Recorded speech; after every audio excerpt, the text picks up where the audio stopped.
ओ मंगल भवन अमंगल हारी, द्रवहु सुदशरथ अजर बिहारी। राम सिया राम जय जय राम। राम सिया राम जय जय राम। ओ हरि अनंत हरि कथानंता,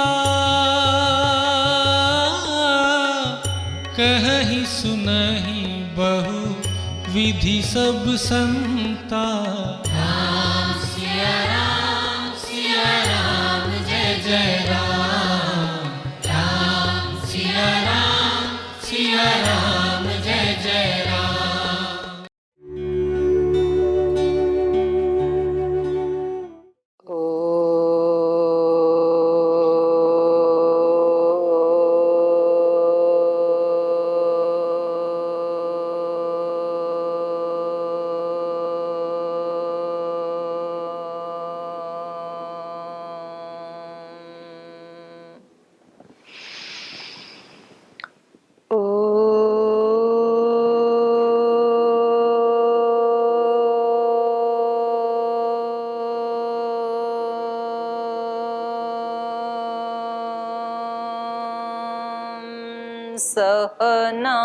सहनावतु सहनौ भुनक्तु सह वीर्यं करवावहै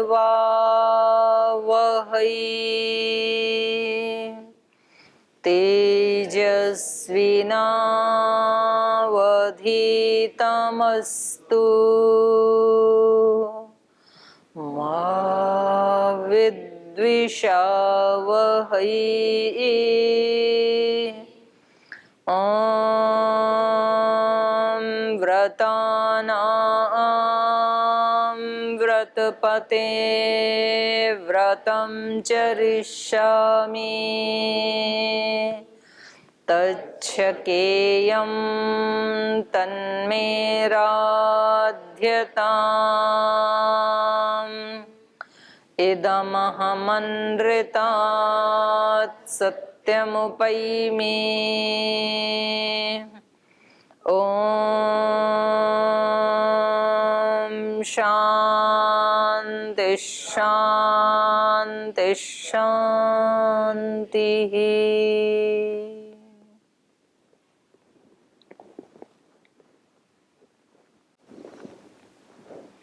एकविंश सर्ग में 5 श्लोक तक हमने पढ़ा। तो इसमें जैसे ही इन्होंने श्री राम को मुनि के साथ जाने के लिए मना किया तो इससे विश्वामित्र मुनि नाराज हो गए और अब उन्होंने कहा कि ठीक है, यदि आपको श्री राम को नहीं भेजना है तो ठीक है, मैं जैसा आया था वैसे चला जाता हूँ। यदि इदम ते क्षमम राजन गमिष्यामि यथागतम। कुछ ना ये ऐसे शब्दों को पकड़ के, जैसे यथागतम तथागतम ऐसे शब्द आते हैं ना, तो बोले जी ये तो रामायण तो बौद्धों के समय लिखी गई है, यहाँ पर तथागत शब्द आया, यहाँ पे यथागत शब्द आया, ऐसे कह देते हैं कुछ। तो यहाँ पर ऐसा अर्थ नहीं है कोई, यहाँ पर है जैसे आया था वैसे ही वापस चला जाऊंगा मैं, और आप मिथ्या प्रतिज्ञ होकर के अपने परिवार के साथ सुखपूर्वक रहें, आप सुखी रहें। तस्य रोष परितस्य विश्वामित्रस्य धीमतः कृत्स्ना वसुधा चचाल। तो उनके ऐसे क्रोध से युक्त होने से सारी पृथ्वी ही चलायमान हो गई और देवों को भी भय लगने लगा कि अब क्या होगा, अब यदि ये क्रोध करेंगे तो कुछ तो गड़बड़ हो जाएगी। तो तभी जो सुव्रत धारी हैं, धीर हैं और बहुत बड़े ऋषि हैं, महान ऋषि, उन्होंने फिर बीच में इनका बचाव करने के लिए बोलना शुरू किया। तो ये प्रसंग चल रहा था, यहाँ हम पढ़ रहे थे। तो इससे पहले आपका कोई प्रश्न है तो पूछ सकते हैं जी, बोलिए। ओम प्रणाम दीदी।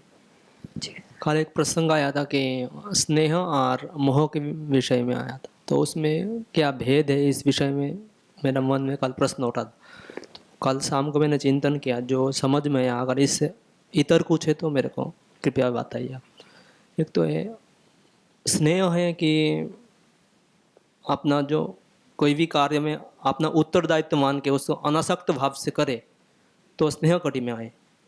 और जब कोई भी कार्य में मेरा कोई अपना कोई स्वार्थ हो व कोई लगाव हो, अपना कोई उद्देश्य हो, मतलब निजी उद्देश्य, तो मोह में आएगा। जैसे पिता माता अपना पुत्र का पालन कर रहा, अगर उनका ये भाव है कि ये मेरा आत्मज है, इनको पालन पोषण करना मेरा उत्तरदायित्व है, करना ही चाहिए मेरे को, तो ये स्नेह में आ जाएगा।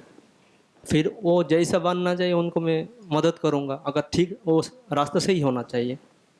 और मोह में आ जाएगा कि पिता माता का यही आग्रह है कि मेरा पुत्र मैं जैसा बोलो वैसा ही करना है। पुत्र को वो चाहता है मेरे को डॉक्टर बनना है, उनको इच्छा है इंजीनियर बनना है। तो इसमें दोनों में ये मतलब एक द्वेष भाव अंदर से ना चाहते हुए आ जाएगा। सही बोला आपने, ऐसे ही है जो आपने सोचा है ना, ऐसे ही है। तो जहाँ इसके मतलब जो लोक भाषा में इसको कहें तो जहाँ देने का भाव होता है वो प्रेम है, स्नेह है, और जहाँ लेने की भावना आ जाती है तो वो मोह हो जाता है। फिर और थोड़ा परिशुद्ध करके बोलें, कर्तव्य का भाव प्रेम है, अधिकार का भाव मोह है। तो एक तो होता है कर्तव्य, मेरा इसके प्रति कर्तव्य है इसलिए करना है। हम यज्ञ क्यों करते हैं? कर्तव्य है हमारा। सन्यासी, ब्रह्मचारी, अच्छे लोग, सदगृहस्थी, वानप्रस्थी, ये लोग यदि यज्ञ नहीं करेंगे तो कौन करेगा? तो एक तो ये भाव है यज्ञ का, तो ये यज्ञ के प्रति प्रीति को दर्शाता है। एक यज्ञ से मेरा ये काम, अमुक कामना भावना पूरी हो जाए, मेरे को स्वर्ग मिले, पुण्य मिले, ये मिले, कुछ भी मिले, ऐसे कोई कामना लेकर के करना, तो फिर वो सेकंड कोटि में, राजसिक कोटि में आ जाएगा फिर वो। तो जहाँ अधिकार भाव आ जाता है, ये मेरे शिष्य हैं तो इनको जो मैं कहूँ वो सुनना ही चाहिए, तो ये सेकंड कोटि में आ जाएगा, क्योंकि ये अधिकार को प्रदर्शित कर रहा है और मेरा कर्तव्य है तो इसलिए मैं दे रही हूँ। तो इसमें लापरवाही बिल्कुल नहीं है, ये लें ना लें ऐसा भाव नहीं है। भाव यही है कि जिस प्रयोजन के लिए दिया जा रहा है उसको ये 100% लें और उसको तेजस्विनावधीतम अस्तु, आगे भी वो खूब फैले, तेजस्वी हो, ये भाव है। लेकिन ये सब सारे भाव हैं, लेकिन सारे भाव के पीछे एक भाव है कि ये हमारा कर्तव्य कर्म है। आपको भी ऐसे लेना चाहिए। हम उसको अच्छे से पढ़ें, फिर हम उसको घर घर तक पहुंचाएं, घर घर तक फैलाएं। जैसे श्रद्धेय स्वामी जी महाराज ने योग को पूरा एक जनमानस का विषय बना दिया है, न केवल भारत के लिए, पूरे विश्व के लिए। फिर भी कुछ तो जीवात्माएं ऐसे हैं कि इतना प्रचार प्रसार होने के बाद भी रोगी हैं कि नहीं है? बहुत लोग रोगी हैं। आप किसी भी हॉस्पिटल में जाओ, प्राइवेट में जाओ, सरकारी में जाओ, कितनी जीवात्माएं मिल जाएंगी। तो उन्होंने या तो योग किया नहीं, या समझा नहीं, या आज भी नहीं कर रही, कुछ तो मिलेगा वहां पर। उनको योग की जरूरत है अभी, तो उन लोगों तक हम फैला सकते हैं ना। तो ये हम करें ऐसा, उन लोगों के तन को, उनके मन को, कुछ मन से परेशान है, कोर्ट में चले जाओ, कचहरी में चले जाओ, थाने में चले जाओ, जेल में चले जाओ, तो वहां भी भरी मिलेंगी। जनसंख्या की कोई कमी नहीं है भारत में, कहीं भी जाओ आप। तो वो कैसे हैं? वो मन से रोगी आत्माएं हैं। मन से रोगी होने के कारण कुछ तो ऐसा किया, इसलिए यहाँ पहुंच गई। तो उनको भी जगाने की जरूरत है, लेकिन उन सबको जगाने से पहले खुद को जागने की जरूरत है। और ये मेरा परम कर्तव्य है।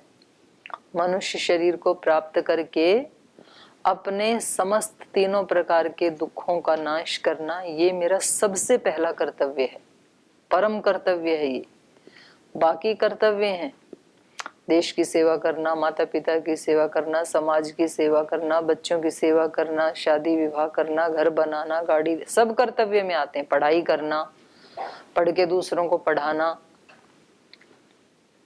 लेकिन सबसे पहला कर्तव्य है व्यक्ति को अपने अज्ञान अविद्या को, अपने तीनों प्रकार के दुखों को मिटाना, तब वो सारे कर्तव्य निभा पाएगा।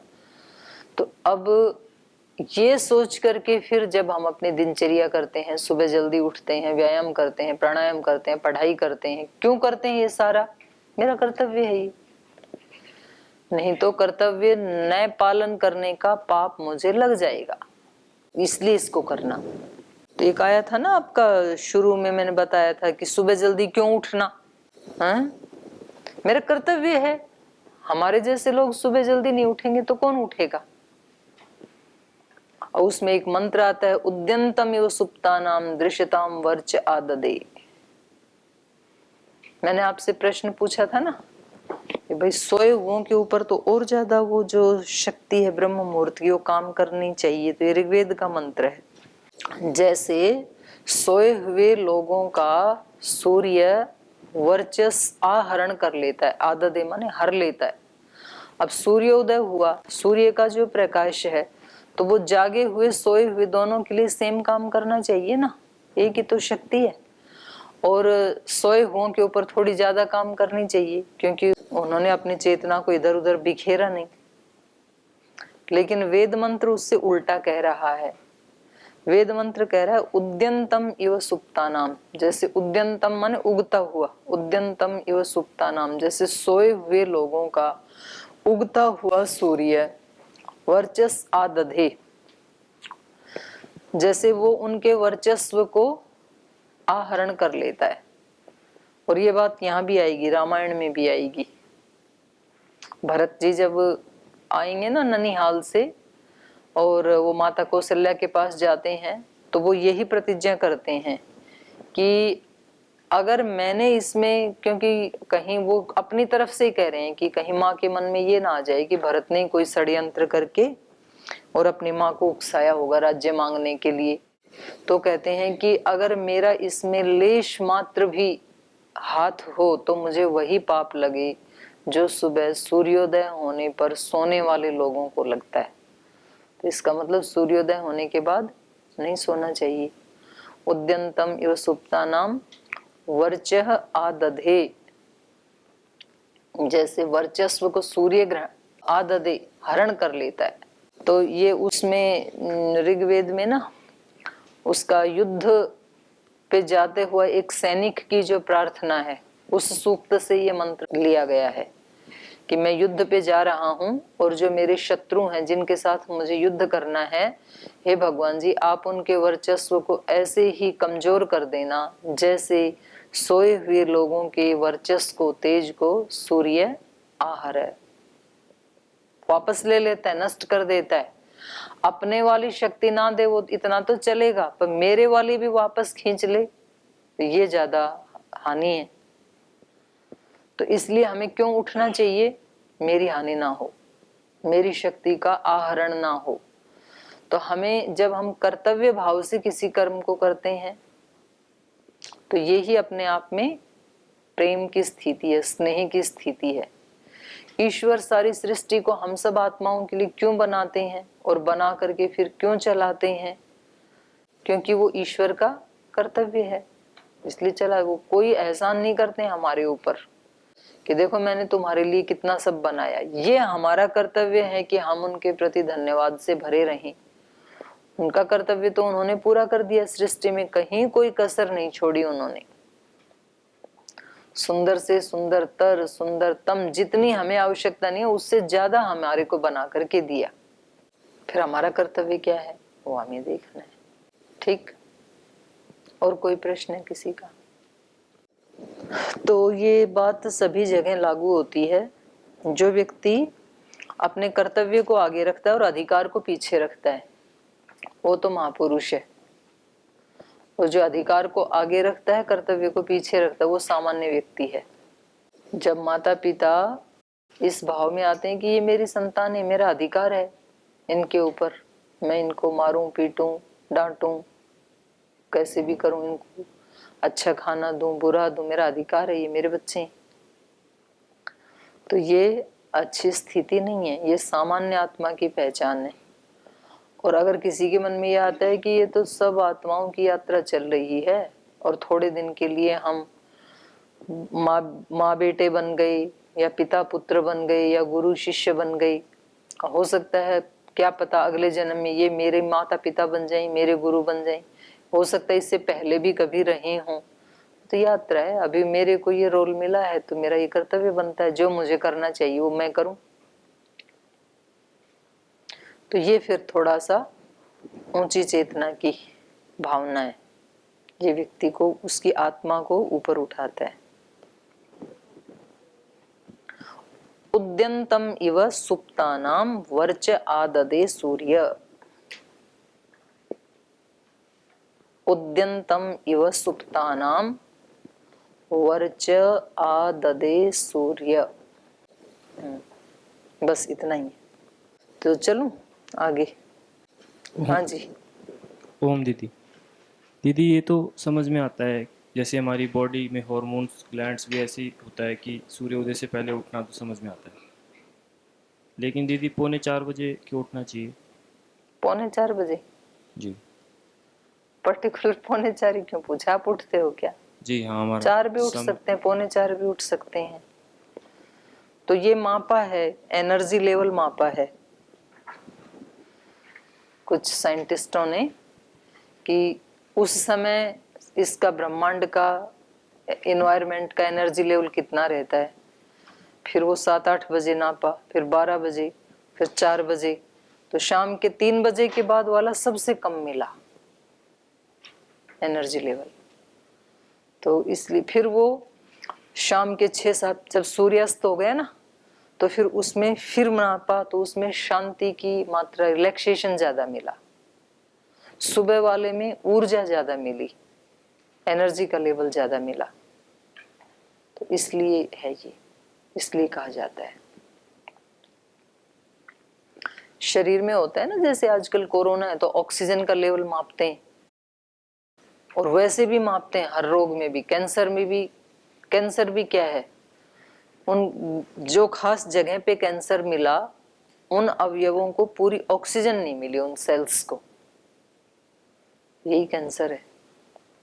तो हमारे जैसे जो व्यक्ति डिप्रेशन में है, जो व्यक्ति तनावग्रस्त है, उसको शीर्षासन करना चाहिए और प्राणायाम ज्यादा करना चाहिए। तो कुछ लोगों ने ये प्रतिक्रिया दी भी कि जी जब हमारे को ये रोग था, फिर हमने प्राणायाम करना शुरू किया, तो पहले हम बहुत चिड़चिड़े से रहते थे, हमारा माइग्रेन पेन था, तनाव बहुत रहता था, जब से ये करना शुरू किया 1-1 घंटा सुबह, हम बिल्कुल ठीक हो गई। अब कोई व्यक्ति कहेगा जी इनको ऐसे विश्वास हो, विश्वास नहीं हो गया, उनके शरीर में ऑक्सीजन का लेवल बढ़ गया। और कोरोना में भी कुछ बच गए, कुछ मर गई। मरे वो ही जिनके शरीर में ऑक्सीजन का लेवल डाउन आ गया, वो मर गई। और किसी ने लेटे लेटे भी प्राणायाम करना शुरू कर दिया, वो बच गई।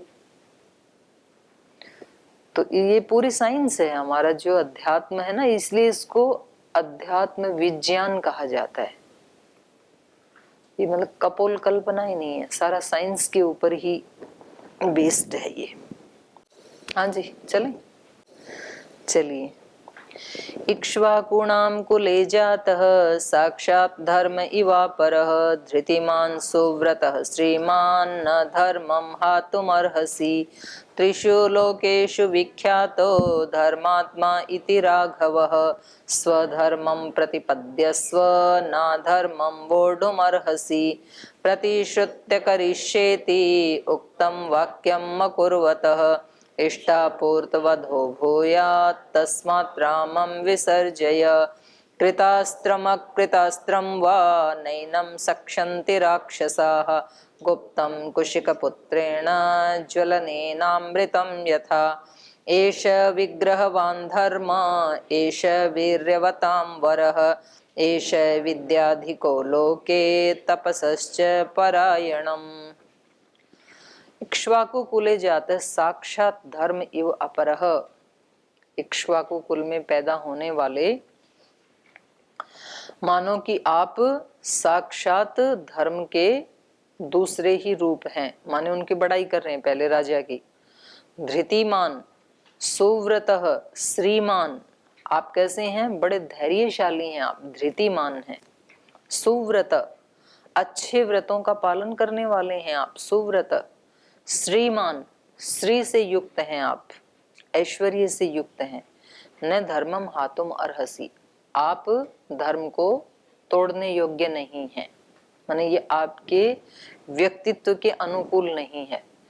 तो एक ये भी एक तरीका है, किसी व्यक्ति को जब उसकी पहचान याद कराई जाए, उसकी आइडेंटिटी बताई जाए, अरे ये आप क्या कर रहे हो, आप कितने ऊंचे कुल में पैदा हुए, आप कितने बड़े ऊंचे कुल खानदान से यहाँ आए, आप कितने ऊंचे गुरु के शिष्य हैं, आप कितने पवित्र संस्थान के एक सदस्य हैं, आप कितने बड़े परिवार के एक हिस्सा हैं, आप ये क्या कर रहे हैं? तो फिर व्यक्ति को याद आता है, नहीं तो व्यक्ति भूल जाता है। तो ये भी एक तरीका है उससे मनवाने का, और ये ज्यादा अच्छा तरीका है। एक तरीका तो है उसको डांटना, और एक तरीका है उसको प्रेरित करना। तो अब ये अपनी अपनी प्रकृति के ऊपर डिपेंड करता है। किसी किसी की प्रकृति ऐसी होती है वो डांटने से ही काम करते हैं, किसी किसी की प्रकृति ऐसी होती है वो बहुत संवेदनशील होते हैं, सेंसिटिव होते हैं, उनको थोड़ा सा इशारा ही बहुत होता है, उसी से वो समझ जाते हैं। मतलब थोड़ा आपने अपनी दृष्टि भी उनकी तरफ थोड़ा कठोर करके देखी तो उतने से समझ जाएंगे। कुछ ऐसे होते हैं कि जिनको मोटिवेशन की जरूरत होती है, कोई प्रेरणा दे दे तो फिर वो कर लेंगे, और नहीं तो उनमें शक्ति होते हुए भी ढीले ढाले रहते हैं। तो सब मनुष्यों की अलग अलग प्रकृति होती है, सब आत्माओं की, इसलिए एक माँ के बच्चे भी सब एक समान नहीं होते। तो माँ इस साइंस को जानती है, इसलिए वो कहती है इस ये बच्चे को डांटने से ये काम करेगा, इस बच्चे को समझाने से करेगा, इस बच्चे को तो इशारा ही काफी है।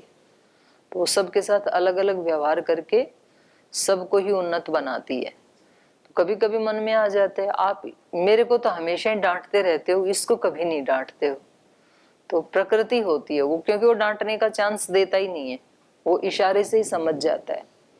तो यहाँ महाराजा दशरथ को इन्होंने डांटा नहीं, बल्कि उनको प्रेरित किया कि आप कैसे हैं? धृतिमान हैं, सुव्रत हैं, श्रीमान हैं, और इस कुल में आप साक्षात धर्म के दूसरे अवतार हैं।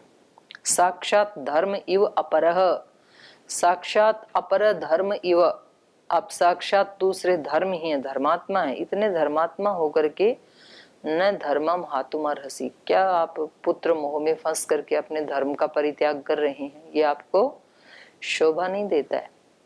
और ये आत्मा को ना जब तक पूर्ण अपर वैराग्य और पूर्ण विवेक ना हो जाए तब तक सभी आत्माएं ऐसे अप डाउन जाते ही रहते हैं।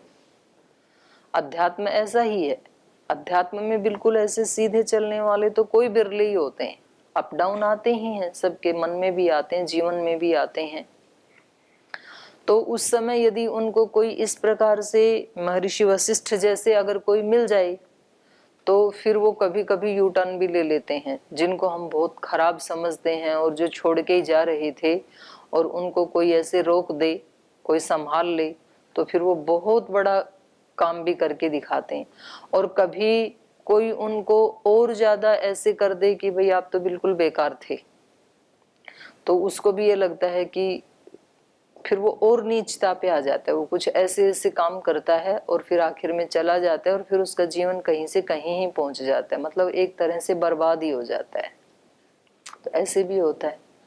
तो इसलिए हमारे यहाँ नहीं, सभी जगह गुरु की भी बहुत बड़ी महत्ता है।